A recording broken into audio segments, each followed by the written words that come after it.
Hello and welcome to the Eating Disorder Therapist podcast. I'm Harriet Frew, eating disorder therapist, here to support you in overcoming disordered eating and finding peace with food. So today I want to share a bit of a personal episode looking at motivation, family trauma, and eating changes in my own recovery. And I plan to do a couple more episodes along a similar vein, looking at different areas that I really had to work on in my recovery. And I guess what I'm hoping is that it will inspire you, help you understand the areas perhaps that would still be helpful for you to be really focusing on, and just to help you to understand and realize that recovery really is possible wherever you are right now, even if you have no clue how you're going to get there, how you're going to come out the other side. Many people have walked this path before you and do not give up on hope. Okay, so let's dive in. So in my late teens and early 20s, I struggled with restriction, binge eating and purging. It was an incredibly dark time where eating disorders were misunderstood, and I think they're still very misunderstood today, but I think back in the day, in the dark ages, they were even more misunderstood. And help for anyone who was not underweight was really distinctly lacking. And I think back in the day as well, even if you were underweight, the kind of help that you would have got was not always very psychological, not always very beneficial, possibly quite traumatizing even. Now, I know for me, back when I was struggling, I did feel pretty desperate and alone. And although outwardly, you wouldn't have really known I was struggling, you'd have described me probably quite healthy looking and with a positive outlook. Inwardly, though, I was not this. I was anything but this. Now, for me, the process of recovery was anything but linear. It was messy, it was complicated, but it taught me valuable life lessons and a deep compassion for anyone going through similar struggles. And although I didn't realize it back then, it opened up my life path, passion and purpose.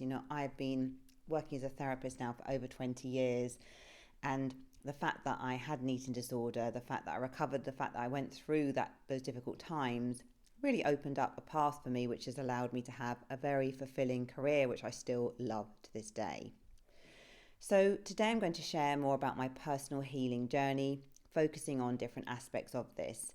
So as I said, I'm going to do more than one sort of episode on this. I'm going to do probably about three articles / podcasts, depending on whether you are accessing this on Substack or on the podcast. As in writing this first one, I realized how much there is to talk about. So for anyone who's new here, some background context first for you. I developed bulimia at the age of 17. It was very much an unconscious coping in response to emotional stuff going on at home, a relationship breakdown with my first love, and an overriding desire for thinness as well. I wasn't feeling good about myself, and it was a desperate attempt to claw back glimmers of self-worth and just to cope with life. Now, following a brief honeymoon period, feeling that sense of impeccable control and seeing my body changing rapidly, I very quickly went to a very, very dark place. And it was a slow, painful unraveling of myself as the disorder consumed me day and night, eroding my self-esteem and becoming this ugly secret that I mostly carried in isolation. And I think when you have an eating disorder, and particularly when you're like binging and purging or chewing and spitting or engaging in like hours and hours of over-exercise, you can just feel a lot of shame. You can feel like there's something really wrong with you. You really want to hide it from the world. Now, for me, at the age of 23, on a beach in Western Australia, I decided that I was determined to overcome the eating disorder, and I decided to train as a counsellor. So I was passionate about helping others in a way that I hadn't experienced myself. So back then I was very naive. I was absolutely a wounded healer.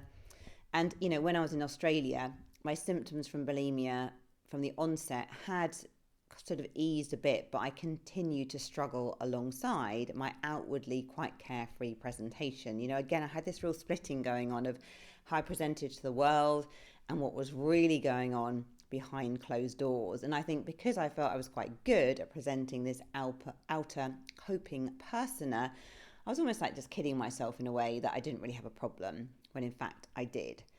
Anyway, after returning to the UK from Australia, I began training as a therapist and going all in on my healing journey. And then, driven by my own experience, I really became very passionate about supporting others on their path to food freedom And then, I trained as a therapist, and over the past 2 decades, I work one-to-one with hundreds of clients, guiding them, to overcome disordered eating, build self-compassion, rediscover life and joy, and both in the NHS and in private practice. So recently, just before I dive into this week's episode, I just want to mention that I've developed a new Freedom app, Food Freedom app recently, which brings together everything I've learned so you can access the daily support, structured guidance, a compassionate community, all in one place to really help you heal your relationship with food and body and to live your life fully with confidence and peace. So this is an app which is suitable for you if you perhaps have disordered eating and you want to learn to eat intuitively. It can also support you if you have an eating disorder and you want to have your symptoms change, if you want to kind of give up on binging or purging, if you want to learn how to eat regularly, if you want to have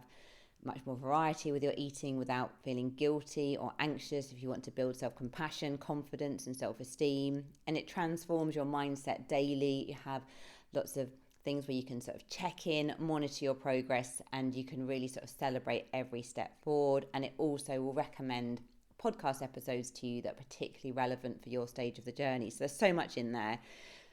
So if you are interested, 20% off at the moment until January the 2nd with a Christmas deal. It's running now. So if you're on Substack, you can see Take Me to the app on further down the page, or if you're listening on the podcast, the link is in the show notes. Okay, so let's talk about my recovery journey and 3 areas I've really worked on in my healing. Okay, so just to say as well, I'm going to be doing more episodes on this. It's not just limited to these 3 things I'm going to talk about today. Okay, so number 1, boosting motivation for long-term change. Now, when I had bulimia, I was desperate for someone to remove the binge and purge cycle from my life because I detested the habit with a vengeance. Whereas restriction had felt good, pure, worthy, the binge purge felt disgusting and shameful. I longed to return to the early days of my eating disorder where I'd rigidly controlled my eating with iron rod discipline. But was I truly ready for recovery and food freedom? In fact, in many ways, no. I wanted my body to stay smaller, and I was adamant that regular healthy eating was not for me. And as much as I loathed aspects of the eating disorder, it was also something that was mine and mine alone. No one else had control over my eating. And it was a secretive world to escape to in a dissociated bubble of protection away from real life. Any stress or discomfort could be blanked over with a numbing eating frenzy or starvation. And the thought of losing this coping was terrifying and uncertain. Who would I be without it? What would I do with my overwhelming and chaotic emotions? How would I survive in the world? So you may relate to aspects of this. If you're struggling with food, you'll probably feel in 2 minds about change. One part of you is desperate to move on and to let go of the destructive relationship. Another part of you is clinging on tightly. And this can feel perplexing and confusing as your feelings might vary across the day. You might sometimes feel really motivated for change, other times really unmotivated, because food is fundamentally a coping strategy. Now, this can be conscious or not. I think when I had bulimia, I didn't really understand back then how it was helping me cope. I can look back in hindsight, I could look back a few years on in hindsight, but at the time, I didn't really understand it. So as part of your healing journey, you can begin to explore your ambivalence around change and untangle what the eating disorder means to you. Okay, now this is really, really important. It can feel like you're almost permitting the eating disorder or validating the eating disorder, but unless you begin to truly understand how it's helping you cope, it doesn't open up the door for change and being able to do things differently. So it's really important to accept where you are now. So as you begin to explore your ambivalence around change, you might think about, is it a way of coping with difficult feelings? Maybe it's a way of trying to control your weight, and controlling your weight makes you feel safe. Maybe it's deeply familiar and offers safety and reassurance. Maybe it's part of your identity and you don't know yourself without it. But you can gain a deeper understanding about your ambivalence, why you are in 2 minds about change. And this creates understanding and breathing space to begin to contemplate change and to deal with the deeper issues. And all of this kind of motivational work, is really, really important and is used a lot in therapy all over the world and was introduced a lot, particularly by Rolnick and Miller, the motivational enhancement therapy in working with addiction, but then has also been sort of transferred across when working with eating disorders. Now, in my own recovery, I had to acknowledge the coping aspects of the eating disorder and to radically face the reality of what I was doing to my body and mind. Now, I think with all eating disorders, you're often very much in your head and cut off from your body. You've sort of almost lost touch with what's going on. You're not really dealing with reality. There's a lot of avoidance going on. And it's painful and difficult work to engage with reality. So I know for me, I didn't want to gain weight. I didn't want to face my emotions. I didn't really want to face what I was doing to my body. But ultimately, I didn't want to live my life another day in this truly soul-destroying cycle. It was just really just taking my life down peg by peg by peg. The negative aspects were like a stick to motivate me. I did not want to feel this despairing anymore. And what really helped me as well is I decided that I wanted to train as a therapist and to support others. Now, this was a turning point of digging deep into my values and purpose. I wanted to be an authentic version of myself and to dispense with my false persona and also the incredible isolation I was feeling. So this created a lighthouse of hope on the distant horizon. I had no idea how, but it encouraged me to put one foot in front of the other and to begin crawling towards something different. So I guess I'm just being really honest with you there. It wasn't that I had this light bulb moment and started jumping up full of enthusiasm and motivation and, running into the land of unicorns and rainbows and everything was wonderful. Far from it. It was literally crawling along the ground, putting one kind of knee in front of the other with this distant glimmer on the horizon of this lighthouse of hope that actually maybe one day I could recover, maybe I could be a therapist, maybe some good can come from this. And also the negative aspects were motivating me as well. I did not want to feel this way anymore. I'd hit rock bottom. I had had enough. Okay, so number 2, the roots of the problems. I'm going to talk a little bit more about my past history. So for me, my upbringing was in some ways reasonably relaxed food-wise. So I didn't have parents who were always dieting or always commenting about their weight, etc. And I know that I'm very grateful for that because I know many of my clients have experienced that. I'm sure many of you listening have experienced that. And I, recognize that that is a whole layer of just emotional stress that's been directed at you that will have massively impacted your relationship with food.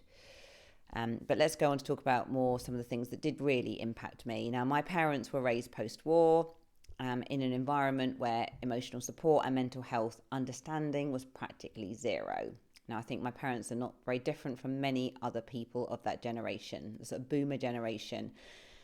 Both were eldest children and experienced the parentified child dynamic. And what I mean by this is both of them had to take a lot of responsibility for their younger siblings and also caretaking their own parents, their own mother and father. So carrying a huge weight of responsibility from a young age.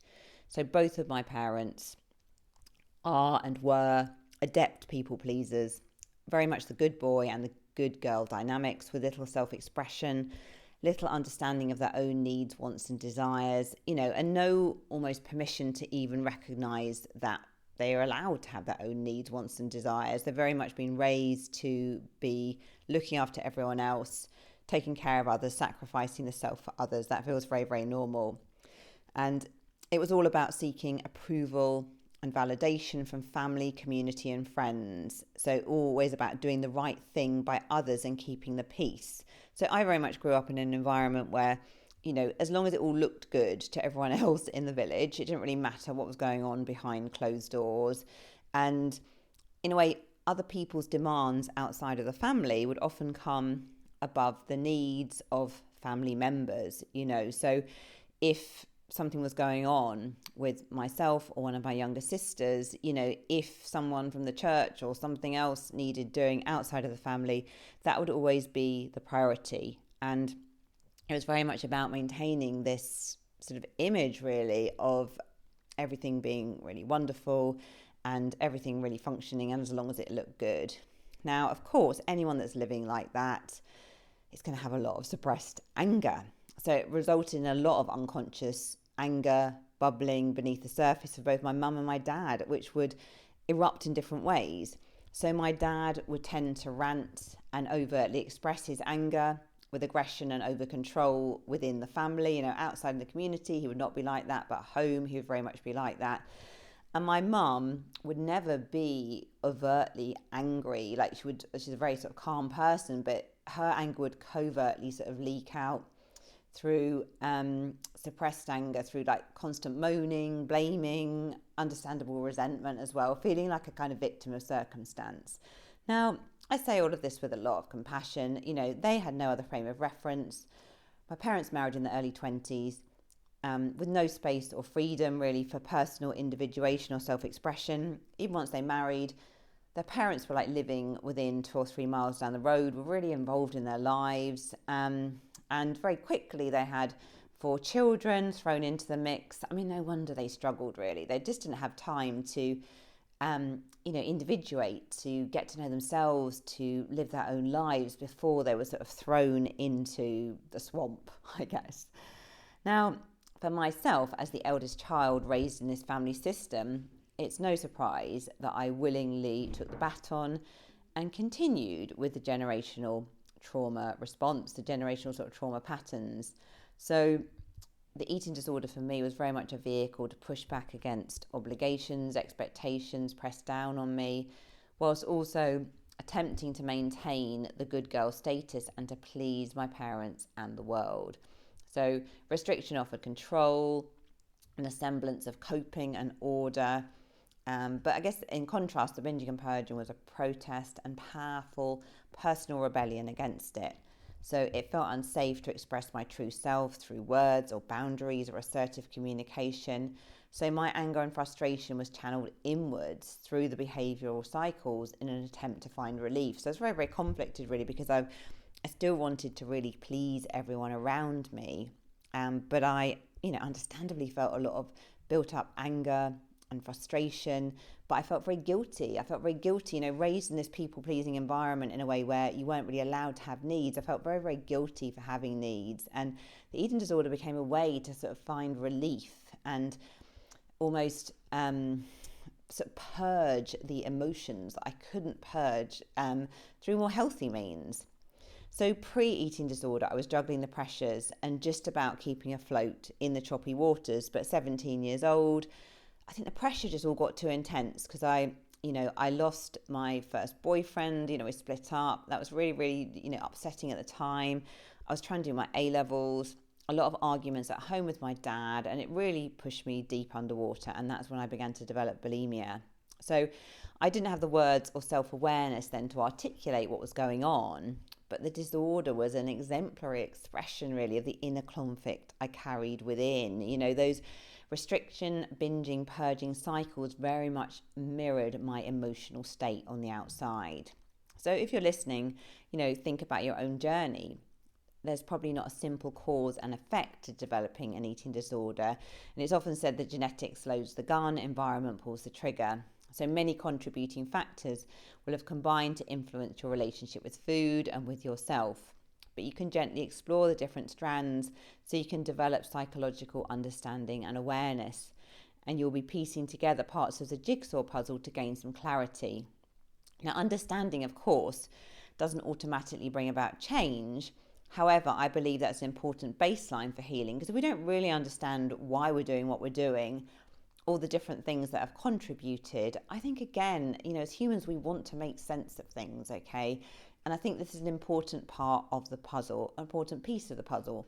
It doesn't mean you have to stay analysing the past for years and years and years, but I think it's an important segment to understand. And if you want to go back and understand how to do this in a lot more depth, I have got podcast episodes about constructing your own psychological formulation so you can really understand your eating disorder from a psychological perspective.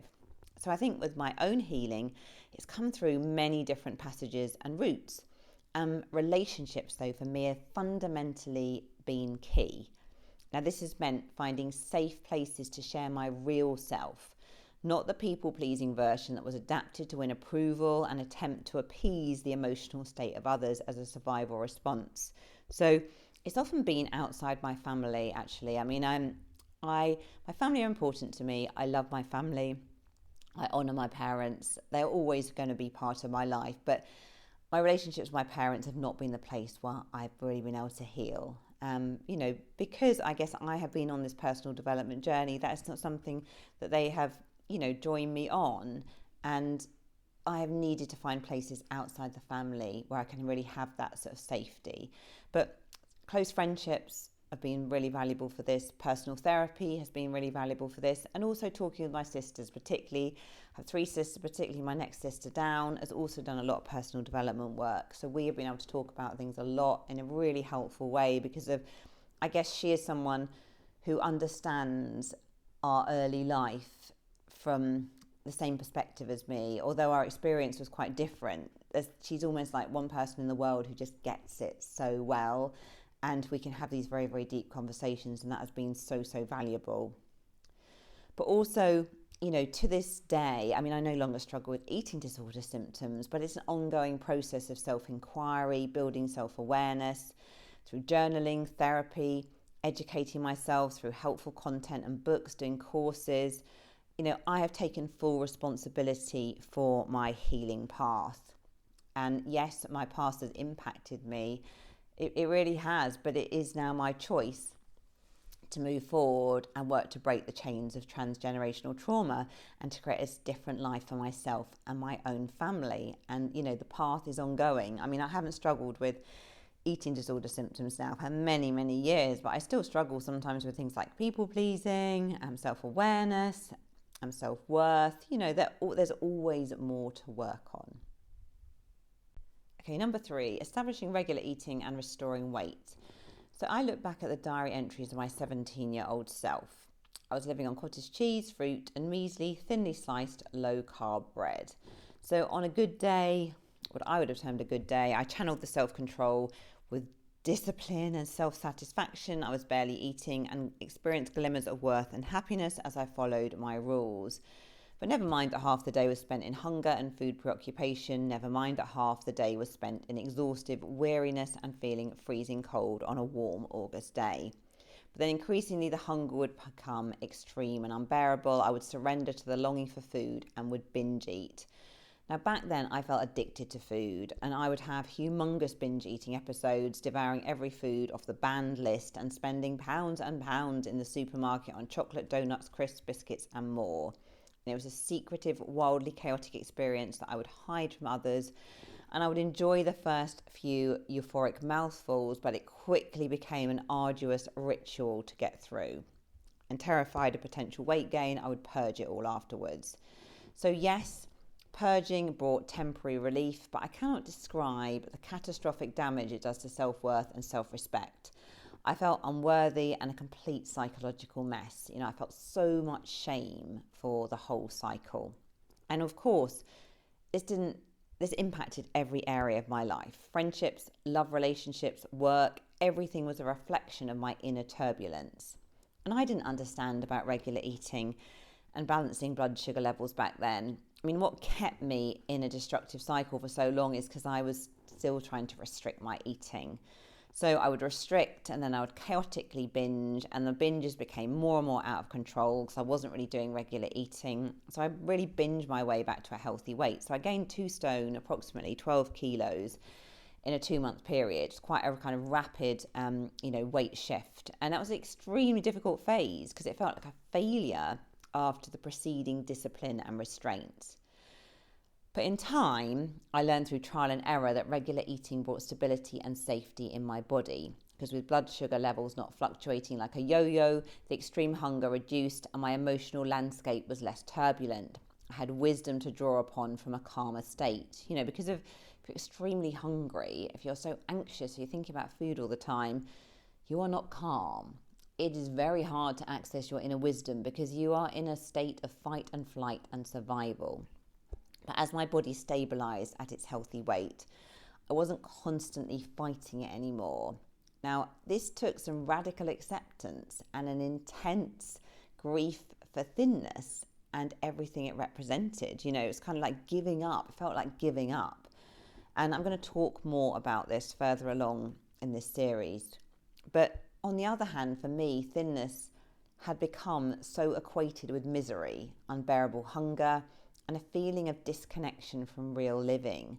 So although I struggled a lot with weight gain, the peace of actually escaping that anxious starvation was being able to laugh again, getting back in touch with my sense of humour and engaging more with life brought immeasurable contentment. I really did feel the wins of just being more nourished again.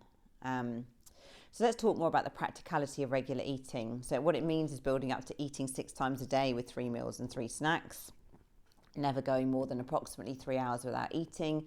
Then your body knows that food is coming and you begin to experience safety, and you're far less likely to experience extreme hunger when doing this. And regular eating really offers that scaffolding of self-care with stabilizing blood sugar and calming body physiology. You're avoiding the anxious irritability that is inevitable when you override hunger signals.